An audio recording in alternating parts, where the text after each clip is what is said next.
امریکی محکمہ دفاع کا کہنا ہے کہ ایران نے عراق میں 2 امریکی فضائی اڈوں پر بیلسٹک میزائلوں سے حملہ کیا ہے اور اس کی جانب سے درجنوں میزائل فائر کیے گئے ہیں۔ ایرانی پاسداران انقلاب نے عراق میں امریکی فضائی اڈوں کو آج بدھ 8 جنوری کو علیل صبح نشانہ بنایا۔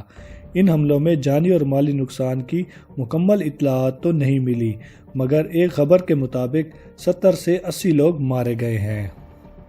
ایران کا کہنا ہے کہ امریکی صدر ڈونلڈ ٹرمپ کے حکم پر جمعہ 3 جنوری کو قدس فورس کے جنرل قاسم سلیمانی کو بغداد میں ہلاک کیا گیا تھا اور یہ حملے اسی کا انتقام ہے۔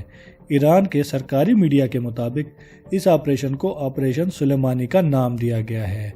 امریکی محکمہ دفاع پینٹاگون کا کہنا ہے کہ عراق میں اس کے 2 فضائی اڈوں عین الاسد اور اربیل کو نشانہ بنایا گیا ہے۔ میزائل حملوں کے بعد ایرانی وزیر خارجہ نے اپنے ایک ٹویٹ میں لکھا کہ ایران نے اپنے دفاع میں مناسب اقدامات کیے ہیں اور اسی کے تحت ان فضائی اڈوں کو نشانہ بنایا گیا ہے جہاں سے اس کے شہریوں کو نشانہ بنایا جاتا تھا۔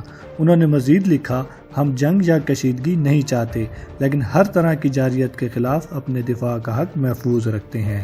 ایران کے سرکاری ٹی وی پر ان کی جانب سے جاری کیے گئے ایک بیان میں کہا گیا ہے کہ امریکہ کو اب معلوم ہے کہ اس کے فوجی اڈے ایران کے نشانے پر ہیں۔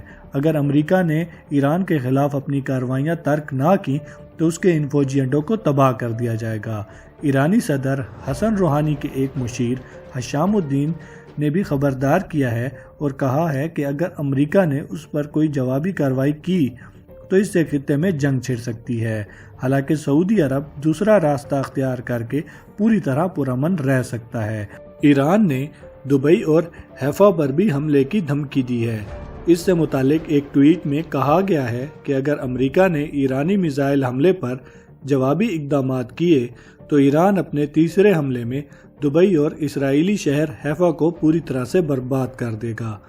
اس واقعے پر مختلف شخصیات کی جانب سے رد عمل آنے شروع ہو گئے ہیں، جس میں امن و امان کو برقرار رکھنے پر زور دیا جا رہا ہے۔